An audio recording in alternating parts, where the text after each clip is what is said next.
शिक्षा संस्कार है व्यवहार का, शिक्षा अधिकार है मानव का, शिक्षा सम्मान है सभ्यता का। शिक्षा के इसी महत्व को दर्शाता है हमारा खास कार्यक्रम विद्यार्थियों के उज्जवल भविष्य निर्माण हेतु उच्च शिक्षा परिचय। और इस खास कार्यक्रम में मैं शिखा दामा आप सभी दर्शकों का स्वागत करती हूँ। उच्च शिक्षा परिचय की इस श्रृंखला में आज हम बात करेंगे मास कम्युनिकेशन एंड जर्नलिज्म पर, जिसके लिए आज हमारे बीच उपस्थित है मास कम्युनिकेशन के dean mister Neeraj Karan Singh and associate professor Mrs Gunjan Sharma. आप दोनों का हमारे इस स्टूडियो में और खास कार्यक्रम में बहुत बहुत स्वागत है। नीरज जी, जैसे कि आपके कॉलेज का नाम है Subharti institute of journalism and mass communication, तो सबसे पहले आप हमारे दर्शकों को ये बताइए कि ये जर्नलिज्म है क्या? जर्नलिज्म जर्नल्स शब्द से बना है, जिसका अर्थ है दैनिक, दैनंदिनी, दिनचर्या, डायरी, रोजनामचा या हमारे आसपास घटित घटनाएं, उनको संकलित किया जाता है। उसके बाद में विभिन्न माध्यमों के द्वारा, चाहे वो इलेक्ट्रॉनिक मीडिया हो या प्रिंट मीडिया हो, उसके द्वारा पाठकों तक, दर्शकों तक पहुंचाने का जो काम है वो जर्नलिज्म का है। और जो लोग इस काम को करते हैं वो जर्नलिस्ट कहलाते हैं, यानी पत्रकार या पत्रकारिता। जी गुंजन जी, जर्नलिज्म के बारे में तो हमारे दर्शकों ने जाना, अब कृपया आप हमारे दर्शकों को कम्युनिकेशन से क्या अभिप्राय है ये बताइए। कम्युनिकेशन वर्ड लिया गया है लैटिन शब्द से, जिसका मतलब है कम्युनिस। कम्युनिस का मतलब होता है टू मेक कॉमन, यानी कि हर चीज़ को सामान्य बनाना, सिंपल बनाना। कम्युनिकेशन का काम भी हर चीज़ को सिंपल बनाना होता है। It is a integral part of our life, एक अभिन्न अंग है कम्युनिकेशन हमारी ज़िंदगी का। हम ये कह सकते हैं कि in this contemporary world communication is a interchange of ideas and thoughts. अपने विचारों का, अपने भावों का, अपनी इंफॉर्मेशन का आदान प्रदान करने को कम्युनिकेशन कहते हैं। ये एक माध्यम से होता है। वह माध्यम रिटन में भी हो सकता है, ओरल में भी हो सकता है। वह माध्यम नॉन वर्बल भी हो सकता है और वर्बल भी हो सकता है। चित्रों के द्वारा, सांकेतिक इशारों के द्वारा, लिखित तौर से, बोलने के तरीके से, हर तरीके से आप कम्युनिकेशन कर सकते हैं। यहाँ तक कि एक छोटा बच्चा जो इन्फेंट चाइल्ड होता है वो भी अपनी बात कहने में सक्षम होता है। वो रोकर अपनी माँ को बता सकता है कि उसको भूख लगी है। That is a communication. It is a, we can say communication is a connecting people. एक दूसरे को जोड़ना। नीरज जी, मैं खुद भी और हमारे दर्शक भी ये जानना चाहेंगे कि ये कम्युनिकेशन और मास कम्युनिकेशन में क्या डिफरेंस होता है? देखिए, जैसे मैडम ने बताया कि कम्युनिकेशन एक व्यक्ति से दूसरे व्यक्ति को अपनी सूचनाएं, भावनाएं, फीलिंग्स शेयर करना। लेकिन जब हम मास कम्युनिकेशन की बात करते हैं तो उसमें दो शब्द हैं, पहला मास और दूसरा कम्युनिकेशन। कम्युनिकेशन जैसे अभी आप और मैं कर रहे हैं, ये कम्युनिकेशन है जी। लेकिन जब मास कम्युनिकेशन की बात कर रहे हैं, जैसे हमारे दर्शक अपने घर पर बैठकर ये कार्यक्रम देख रहे हैं, तो ये मास कम्युनिकेशन का एक उदाहरण है जी।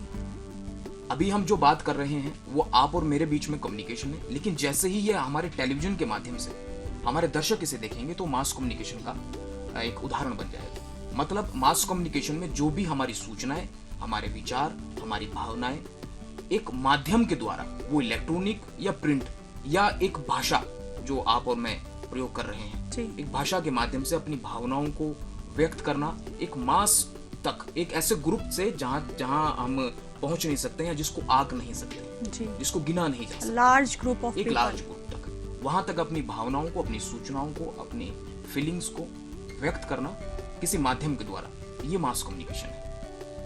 जी नीरज जी, आपने यहाँ पर एक वर्ड यूज किया माध्यम, यानी कि मीडिया। मीडिया जो कि एक बहुत ही प्रचलित और मनोरंजक शब्द है, तो सर आप हमारे दर्शकों को मीडिया के बारे में जरा थोड़ा विस्तार से बताइए। देखिए, मीडिया हिंदी में इसे माध्यम कहते हैं। मतलब ये कि दो लोगों को जोड़ने वाला या ग्रुप को जोड़ने वाला या किसी भी विचार को दूसरे विचार से जोड़ने वाला माध्यम। जैसे कि हम जब कभी नदी पार करते हैं तो फ्लाईओवर एक माध्यम है जी, उसको पार करने के लिए, यहां से वहां पहुंचाने के लिए। तो मीडिया मतलब जिस तरह से अभी मैंने आपको बताया था कि सूचनाओं को, भावनाओं को, फीलिंग्स को मतलब और अपने किसी विचार को माध्यम से एक दूसरे से दूसरे व्यक्ति को जोड़ना, ये जोड़ने का एक उदाहरण है।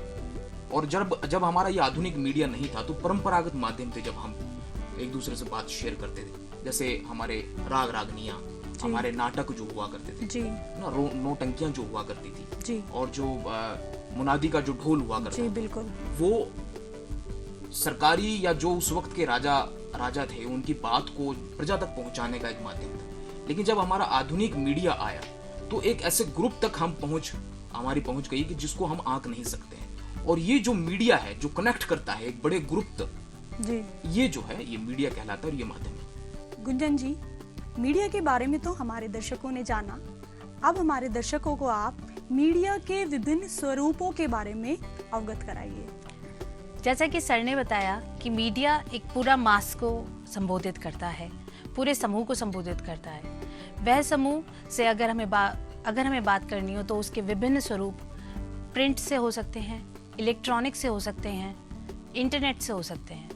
प्रिंट जो कि newspaper, magazines, periodicals, journals, books इत्यादि, ये सारे हमारे प्रिंट में आते हैं। इलेक्ट्रॉनिक जो कि हम कह सकते हैं कि टेलीविजन्स, चैनल्स के ज़रिए, फिल्म सेक्टर्स के ज़रिए और रेडियो के ज़रिए हम इलेक्ट्रॉनिक से संबोधित होते हैं। इंटरनेट जो कि एक नया उभरता मीडियम है, आजकल बहुत ज़्यादा प्रचलित है, सोशल नेटवर्किंग साइट्स और साथ साथ वेब जर्नलिज्म, फ्रीलांसिंग, ये सारे मीडिया हमारे इंटरनेट के क्षेत्र में आते हैं। मैं इसमें कुछ जोड़ना चाहूँगा। दरअसल जब हमारा आधुनिक मीडिया नहीं था तो परंपरागत माध्यम थे, और आज भी उतने ही सक्षम है परंपरागत माध्यम एक व्यक्ति से दूसरे व्यक्ति को सूचनाएं संप्रेषण करने में, और आधुनिक मीडिया भी उतना ही प्रबल है। लेकिन नई सूचना क्रांति ने एक ऐसा माहौल दे दिया है कि आज हर एक व्यक्ति के हाथ में मीडिया है, चाहे वो सोशल वेबसाइट के माध्यम से हो, ब्लॉगर के माध्यम से हो। तो मैं तो ये कहना चाहूंगा कि आज हर एक व्यक्ति अपने आप में मीडियम है, माध्यम है, एक बात को, अपनी विचार को, सूचना को संप्रेषित करने का, एक व्यक्ति से दूसरे तक पहुंचाने का। जैसा कि आपने यहाँ पर कहा कि हर कोई मीडियम है, तो अब हमारे दर्शकों को आप ये बताइए कि हर कोई मीडिया कैसे हो सकता है? क्या जर्नलिज्म की सहायता से, या फिर एक वर्ड यहाँ पर आता है वेब जर्नलिज्म। जैसे आपने बताया सोशल मीडिया का बहुत ही आजकल प्रचलन बढ़ता जा रहा है, तो ये वेब जर्नलिज्म की महत्ता है क्या? देखिए, एक ऐसा माध्यम है आधुनिक जीवन का कि आप इसको, ऐसा नहीं है कि कहीं ऑफिस में बैठकर या घर में बैठकर कहीं से भी इसको डील कर सकते हैं, और आप स्वतंत्र हैं अपनी बात को कहने के, अपने विचार को संप्रेषित करने के। और फ्रीलांस जो जर्नलिज्म है वो बहुत सक्षम है। यहाँ पर ज्यादातर जो फ्रीलांस जर्नलिस्ट हैं वो वेब जर्नलिज्म के माध्यम से अपनी बात को कहते हैं, वेब के माध्यम से अपनी बात को शेयर करते हैं। जैसा कि नीरज जी ने वेब जर्नलिज्म के बारे में कहा, मैं एक पॉइंट और इसमें जोड़ना चाहती हूँ। वेब जर्नलिज्म हमारी बहुत सारी न्यूज़ एजेंसीज जो कि देश विदेश की खबरें हमारे को लाके देती हैं, वह भी एक माध्यम है वेब जर्नलिज्म का। क्या हमें वेबसाइट के जरिए हमें वो सारी इंफॉर्मेशंस मिलती हैं। न्यूज़ एजेंसीज जैसे कि राइटर्स, ANI, UNI, PTI, ये सारी हमारी एजेंसीज हैं जो इंडियन भी हैं और इंटरनेशनल भी हैं। वो सारी की सारी एजेंसी हमें खबरें प्रदान करती हैं वेब के ज़रिए, नेटवर्क के ज़रिए। नीरज जी, अब आप हमारे दर्शकों को इस बात से अवगत कराइए कि मीडिया में सूचनाओं का आदान प्रदान कैसे होता है। देखिए, बहुत अच्छा सवाल है आपका। हर एक व्यक्ति जानना चाहता है, हर सुबह शाम जिस भी वक्त उसे लगता है कि सूचना मुझे चाहिए, तो वो विभिन्न माध्यमों में जाता है। इसका मतलब ये है कि हर एक व्यक्ति इच्छा रखता है जानने की, अपने आसपास घटित घटनाओं को जानने की, कि आखिर देश विदेश में हो क्या रहा है। और इसी को एक पूरा पूल बन चुका है।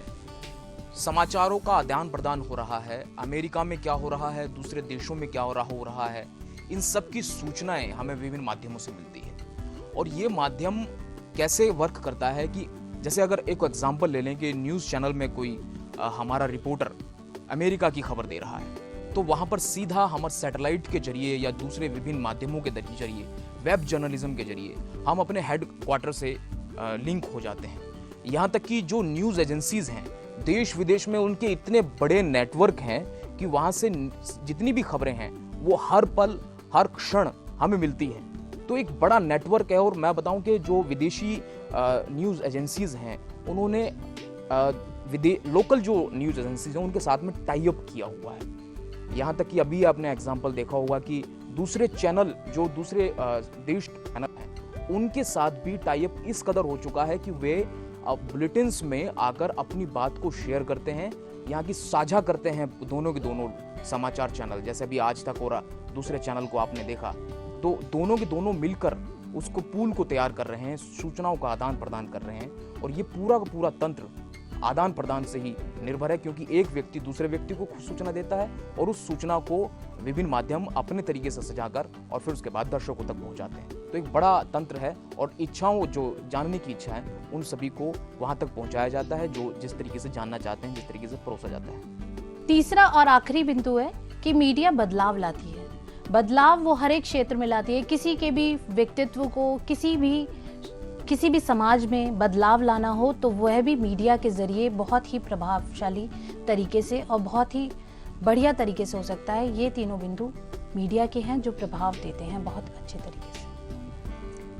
नीरज जी, मीडिया का ये कोर्स करने के बाद कोई भी छात्र इस फील्ड में काम कैसे कर सकता है? देखिए, ये कोर्स करने के बाद स्टूडेंट के लिए बहुत बड़ी फील्ड है। जैसे मैंने आपको बताया कि print media, electronic media, radio, cinema, जी, यहाँ तक कि वेब जो सोशल मीडिया है उसके माध्यम से भी अब ये किस तरह से काम कर सकता है, ये इंटरेस्ट का मैटर है कि आखिर स्टूडेंट का जो कोर्स करने के बाद में उसका इंटरेस्ट क्या है। क्या वो रिपोर्टर बनना चाहता है, या वो एंकर बनना चाहता है, या वो वॉइस ओवर आर्टिस्ट बनना चाहता है, या स्क्रिप्ट राइटिंग बहुत अच्छी करता है। तो ये अलग अलग इंटरेस्ट के ऊपर डिपेंड करता है। जितने लोग कैमरे के सामने काम करते हैं उससे कहीं ज्यादा कैमरे के पीछे काम करते हैं। जी। हमें लगता है कि एक फिल्म बन गई, हमें लगता है कि एक प्रोग्राम बन गया, लेकिन जो लोग कैमरे पर स्क्रीन पे दिखाई दे रहे हैं उससे कहीं ज्यादा उसको बनाने में उसके पीछे काम कर रहे हैं। इसका मतलब ये है कि कैमरे के सामने भी, कैमरे के पीछे भी न्यूज़पेपर में जो खबरें छप रही हैं वे, और न्यूज़पेपर में जो डेस्क पर काम कर रहे हैं वे लोग ग्राफिक डिजाइनर है, एडिटिंग है, कैमरा है, लाइटिंग है, एंकरिंग है, वॉइस ओवर आर्टिस्ट है, ठीक, और पब्लिक रिलेशन ऑफिसर है, एडवर्टाइजमेंट है। ये सभी क्षेत्र हैं जहां पर स्टूडेंट पढ़ने के बाद, इस पाठ्यक्रम को करने के बाद अपना भविष्य बना सकते हैं। यहां मैं एक और बात जोड़ना चाहूंगा कि जहां प्रैक्टिकली प्राइवेट प्रोफेशनली जो काम कर सकते हैं, साथ साथ में सरकारी नौकरी भी इस कोर्स को करने के बाद में मिल सकती है। इसका मतलब ये है कि प्राइवेट सेक्टर और गवर्नमेंट सेक्टर दोनों के दोनों इस कोर्स के बाद खुले हैं, ओपन हैं हर उस स्टूडेंट के लिए, हर उस छात्र के लिए जो इस क्षेत्र में अपना भविष्य बनाना चाहता है। सर, यहाँ तो आपने हमारे दर्शकों को अवगत कराया कि मीडिया में आसानी से करियर की संभावनाएं कैसे हैं। सर, अब आप हमारे दर्शकों को जरा विस्तार से ये बता दीजिए कि इस मीडिया के फील्ड में चैलेंजेस क्या है? देखिए, सबसे बड़ा चैलेंज ये है कि बहुत दायित्व भरा काम है, बहुत बड़े दायित्व है, रेस्पॉन्सिबिलिटी बहुत बड़ी है जी। क्योंकि मीडिया लोकतंत्र का चौथा स्तंभ है, और चौथा स्तंभ है तो ऐसे में एक बड़ा दायित्व है मीडिया कर्मी का जी। उसको अपनी गति भी बनाकर रखनी पड़ती है और मति से भी काम करना पड़ता है। बिल्कुल। तो चुनौती बहुत बड़ी है, एडवेंचरस फील्ड है ये। देश के किसी भी भाग में किसी भी खबर को कवर करने के लिए आपको जाना पड़ सकता है, चाहे वो दिन हो या रात हो, किसी भी वक्त आपको उस घटना को, कोई भी हो सकती है, उसको कवर करने के लिए जाना पड़ सकता है। तो चुनौती भरा है, एडवेंचरस है। आप देश विदेश हर जगह भ्रमण करेंगे जी। मैं ये कहूंगा कि पत्रकारिता एक ऐसा फील्ड है कि डेली, रोजाना कुआं खोदना पड़ता है और पानी पीना पड़ता है, और डेली आपको ऐसे लोग मिलेंगे, 10-12 लोग ऐसे नए लोग मिलेंगे जिनसे आपको तारुफ करना पड़ता है, रूबरू होना पड़ता है, लगातार कम्युनिकेशन साधना पड़ता है। तो एक चुनौती भरा काम है, दायित्व भरा काम है, जिम्मेदारी भरा काम है, और सबसे बड़ी बात ये कि एक ऐसा काम है जिसमें एडवेंचरस है। जी। गुंजन मैडम, अब आप हमारे दर्शकों को मास कम्युनिकेशन एंड जर्नलिज्म के विभिन्न कोर्सेज से अवगत कराइए। जर्नलिज्म के फील्ड में हमारे बहुत सारे कोर्सेज हैं। पहला कोर्स है जो कि 10+2 बच्चों के लिए है, वो है bachelor of journalism and mass communication. यह 3 साल का कोर्स है और इसकी एलिजिबिलिटी है 10+2। वह बच्चा किसी भी क्षेत्र से हो सकता है, चाहे आर्ट्स से हो, चाहे वो साइंस से हो, चाहे वो कॉमर्स फील्ड से हो। कोई भी बच्चा अप्लाई कर सकता है 10+2 करने के बाद BGMC में। दूसरा फील्ड है हमारा masterate of journalism and mass communication, जो कि एक पोस्ट ग्रेजुएट कोर्स है और 2 साल का कोर्स है। 2 साल के कोर्स की एलिजिबिलिटी का क्राइटेरिया है कि वह ग्रेजुएट हो किसी भी डिसिप्लिन से, अगेन आर्ट्स, कॉमर्स या फिर साइंस। उसके बाद हमारा एक आता है post graduate diploma journalism and mass communication, जो कि 1 साल का पोस्ट ग्रेजुएट डिप्लोमा कोर्स है। उसकी भी एलिजिबिलिटी सेम हमारे पोस्ट ग्रेजुएट कोर्स की तरह ही है, जो कि ग्रेजुएशन कहलाती है। इसके बाद एक अगर स्टूडेंट आगे अपना फील्ड एकेडमिक में बढ़ाना चाहता है तो वह एमफिल कर सकता है, जो कि 1 साल का कोर्स है। MPhil masterate of philosophy in journalism and mass communication, वह 1 साल का कोर्स है और उसको करने के बाद स्टूडेंट अपना करियर एकेडमिक्स में आगे बढ़ा सकता है। दीज आर द कोर्सेज जो हमारे संस्थान में चलते हैं। इसके अलावा भी हम लोग कह सकते हैं कि शॉर्ट टर्म कोर्सेज करते हैं, जो कि फोटोग्राफी में हो सकते हैं, एडिटिंग में हो सकते हैं। हमारे संस्थान में वह कोर्सेज भी बहुत ही जल्दी स्टार्ट होने वाले हैं। नीरज जी, BGMC और MGMC का डिफरेंस तो हमें समझ आया कि वो एक ग्रेजुएशन कोर्स है और वो एक पोस्ट ग्रेजुएशन कोर्स है, लेकिन सर ये PGDGMC और MGMC, PGDGMC 1 साल का कोर्स है, वहीं पर जो हमारा MGMC है वो 2 साल का कोर्स है। तो इन दोनों में डिफरेंस क्या है? दोनों को करने का फायदा और नुकसान क्या है सर? देखिए, फायदे दोनों के हैं, नुकसान किसी भी चीज में नहीं है जी। लेकिन क्या है कि जैसा मैंने आपको बताया कि ये फील्ड ही इंटरेस्ट की है, तो ज्यादातर जो स्टूडेंट हैं जो चाहते हैं कि एकेडमिक्स में अपना भविष्य बनाए या इंटेंसिव नॉलेज रखें इस सब्जेक्ट की, तो वो master of journalism and mass communication में एडमिशन लेते हैं। लेकिन कुछ स्टूडेंट्स ऐसे होते हैं जो चाहते हैं कि हम सीधे फील्ड में काम करें, तो वो PG डिप्लोमा करते हैं। जो स्टूडेंट एकेडमिक्स में या हायर एजुकेशन में जाना चाहते हैं तो वो मास्टर डिग्री के लिए अप्लाई करते हैं, और जो सीधा फील्ड में काम करना चाहते हैं तो वो डिप्लोमा के लिए प्रेफर करते हैं। तो क्राइटेरिया दोनों का सेम है, लेकिन एक मास्टर डिग्री है और एक डिप्लोमा है, तो ये अंतर है।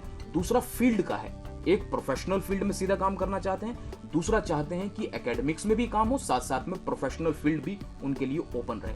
तो दोनों का अपना महत्व है और दोनों बहुत अहम है, और दोनों में काम किया जा सकता है बड़े आराम से, दोनों को पढ़ा जा सकता है, दोनों में इंटेंसिव नॉलेज हमारे विभाग में दी जाती है। सर, जैसे कि मैडम गुंजन जी ने हमें मीडिया के विभिन्न कोर्सेज के बारे में बताया, इसका मतलब ये कोर्सेज बहुत ही अहम रोल प्ले करते हैं। तो sir, Subharti institute of journalism and mass communication और दूसरे संस्थानों से कैसे अलग है? देखिए, बहुत अच्छा सवाल आपने पूछा है जी। मैं आपको बताऊं, मेरी जानकारी में कोई भी ऐसा यूनिवर्सिटी नहीं है, कोई भी ऐसा संस्थान नहीं है जहां पर खुद का एंटरटेनमेंट चैनल हो जी। और 3 भाषाओं में 5 शहरों से पब्लिश होने वाला खुद का न्यूज़पेपर हो जी। और एक ऐसा न्यूज़पेपर जो 70 साल पुराना है, 70 साल से लगातार पब्लिश हो रहा है और 3 भाषाओं में हो रहा है। मतलब मैं अगर बताना चाहूँ तो 3 भाषाएं में, एक हिंदी है, दूसरी उर्दू है और गुरुमुखी। हमारा न्यूज़पेपर 3 भाषाओं में पब्लिश होता है। तो बच्चे का सर्वांगीण विकास जी, चाहे वो इलेक्ट्रॉनिक मीडिया में बच्चा भविष्य बनाना चाहता है या प्रिंट मीडिया में, वो एक ही रूप में, एक ही जगह पर हमारे संस्थान में प्रैक्टिकल नॉलेज के साथ दी जाती है। मैं आपको बताऊं, ये पूरी फील्ड जो है ये प्रैक्टिकल ही है। किताबी ज्ञान जहां एकेडमिक्स के लिए इंपॉर्टेंट है, वहीं पर ही प्रोफेशनल नॉलेज के लिए, प्रोफेशनल वर्क के लिए प्रैक्टिकल बड़ा अहम है। तो हम जहां पर एकेडमिक ज्ञान देते हैं, किताबी ज्ञान देते हैं, वहीं सबसे ज्यादा अहमियत इस बात की है कि हम उनको 100% प्रैक्टिकल ट्रेनिंग देते हैं। जैसा मैंने आपको बताया कि सुभारती टीवी चैनल हमारा खुद का एंटरटेनमेंट सैटेलाइट चैनल है। यहाँ पर पूरी सुविधाएं हैं पीसीआर की, मतलब प्रोडक्शन कंट्रोल रूम, जहां से पूरा प्रोग्राम ऑन एयर होता है और हमारे घरों तक पहुंचता है। पीसीआर है, स्टूडियो है, ठीक है, हमारे एडिटिंग के लिए एडिट वे है, सभी मशीनें यहाँ पर उपलब्ध हैं।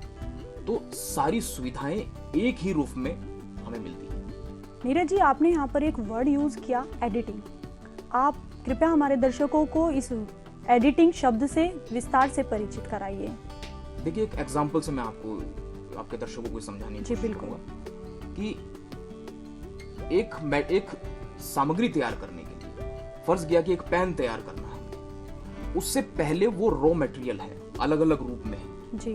फिर उसके बाद में उनको एक जगह लाकर और एक पेन की शेप में पूरा पेन तैयार कर दिया जाता है जी। इसी तरीके से जब हम कोई प्रोग्राम कैमरे के माध्यम से रिकॉर्ड करते हैं, रिकॉर्ड करने के बाद में उसकी एडिटिंग करते हैं जी। मतलब उसमें जो चाहिए हमें वो पोर्शन लिया जाता है और जो सही नहीं है उसे हटा दिया जाता है जी। मतलब पूरे की पूरी सजावट काम जो है वो एडिटिंग का है। उसमें वॉइस ओवर लगाना, उसमें साउंड लगाना, साउंड इफेक्ट लगाना, वीडियो इफेक्ट्स लगाना, पूरी पैकेजिंग करने के बाद रॉ मटेरियल को सजा संवार कर अपने दर्शकों तक पहुंचाना, चाहे वो प्रिंट में भी एडिटिंग होती है और इलेक्ट्रॉनिक मीडिया में सॉफ्टवेयर के माध्यम से एडिटिंग होती है। ये एडिटिंग है।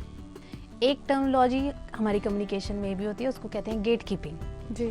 जैसा कि गेट कीपर होता है, जो ज़रूरी लोग होते हैं या जो काम के लोग होते हैं उन्हीं को संस्थान में या उन्हीं को ही एंटर करने के लिए करता है, तो वैसे ही एडिटिंग होती है कि जो ज़रूरी या जो अहम चीज़ होती है उसी को दर्शाते हैं और बाकी सारी चीज़ें वो एडिट कर देते हैं, हटा देते हैं। तो गेट कीपिंग की तरह ही एडिटिंग होती है कि गेट कीपर जो काम करता है वही काम एक एडिटर पर्सन का होता है। और ये सारी फैसिलिटीज़ हमारे पास हैं इलेक्ट्रॉनिक प्रिंट की, इसी वजह से स्टूडेंट हमारे पास ज़्यादा से ज़्यादा स्टूडेंट्स आते हैं और यही सुभारती में अपना करियर आगे बनाते हैं, अपना भविष्य उज्जवल बनाते हैं। मैडम, अब आप हमारे दर्शकों को इस संस्थान की अन्य सुविधाओं के बारे में अवगत कराइए। सुभारती इंस्टीट्यूट, सुभारती यूनिवर्सिटी, जो कि एक समूह है 15 इंस्टीट्यूशंस का। हमारे स्टूडेंट, जैसा कि सर ने बताया, इलेक्ट्रॉनिक और प्रिंट स्टूडेंट्स को एक्सपोजर मिलता है वहाँ पर। इसके अलावा हॉस्टल फैसिलिटीज़ है जो कि आमतौर पर सारे ही कॉलेजेस में होती है, पर क्योंकि मैंने बताया कि ये समूह है 15 इंस्टीट्यूशंस का, हमारे स्टूडेंट को एक्सपोजर मिलता है बाकी इंस्टीट्यूट्स के साथ काम करने का, साथ में इंजीनियरिंग कॉलेज के बच्चों के साथ बात करने का, लाइफ आर्ट स्किल्स हैं, फाइन आर्ट्स हैं, योगा है, फिजिकल एजुकेशंस हैं, बहुत सारे ऐसे फील्ड्स हैं। 15 इंस्टीट्यूशन है जिसमें बच्चे काम कर सकते हैं, अपना कैरियर उसमें भी उजागर कर सकते हैं।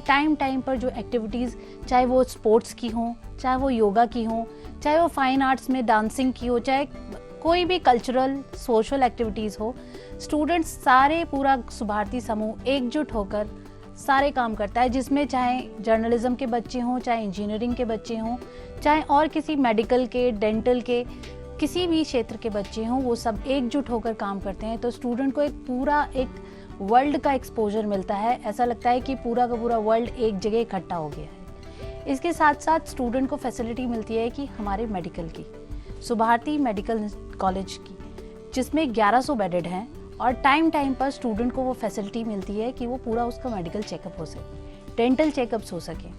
ये सारे के सारी फैसिलिटी स्टूडेंट को, हमारे स्टूडेंट को एक ही जगह मिलती है। तो ये एक बेहतर चीज़ है जो कि शायद और कोई इंस्टीट्यूट प्रोवाइड नहीं कर सकता। गुंजन मैडम, अब आप हमारे दर्शकों को आपके Subharti institute of journalism and mass communication के यहाँ पर एडमिशन प्रोसेस क्या है उसके बारे में विस्तार से बताइए। हमारे कॉलेज में 2 प्रकार से बच्चे के एडमिशन्स हो सकते हैं।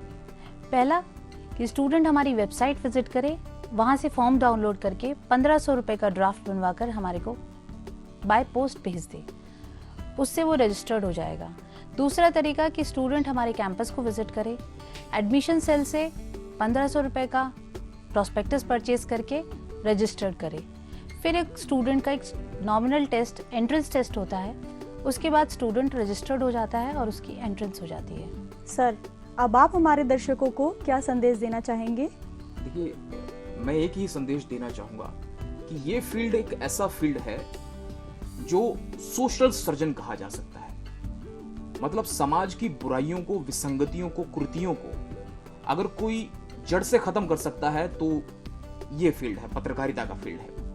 कलम के सिपाही हैं, मतलब आज कोई भी शस्त्र इसके सामने टिकता नहीं है। कलम सबसे बड़ा शस्त्र है और मैं कहना चाहूंगा कि इस फील्ड में ऐसे अर्जुन की जरूरत है जो ब्रह्मास्त्र का प्रयोग कर सके। मतलब ये पत्रकारिता का फील्ड पूरा ब्रह्मास्त्र के रूप में देखता हूं मैं, और इसको चलाने का सिर्फ और सिर्फ दायित्व अर्जुन के पास है जो गांडीवधारी है। तो मतलब एक ऐसे अच्छे पत्रकारों की, ऐसे स्टूडेंट्स की हमें जरूरत है जो इस दायित्व भरे काम को बड़े अच्छे से निर्वाह कर सकें, अंजाम तक पहुंचा सकें। तो आइए और हमारा Subharti institute of journalism and mass communication join करें ताकि आपका भविष्य निर्माण हो सके और आप भी समाज की उन विसंगतियों को, कुरीतियों को दूर कर सके अपनी कलम के माध्यम से। मिस्टर नीरज करण सिंह और मैडम गुंजन शर्मा, आज हमारे दर्शकों को आपने इस विषय पर बहुत ही अहम जानकारियां दी जिससे अवश्य ही उन्हें लाभ हुआ होगा। इसके लिए आप दोनों का बहुत बहुत धन्यवाद। आपका भी शुक्रिया। दर्शकों, आज आपने जाना मास कम्युनिकेशन एंड जर्नलिज्म के बारे में। आगे हम फिर उपस्थित होंगे एक नए कार्यक्रम के साथ, एक नई फैकल्टी के साथ। तब तक मुझे दीजिए इजाजत। नमस्कार।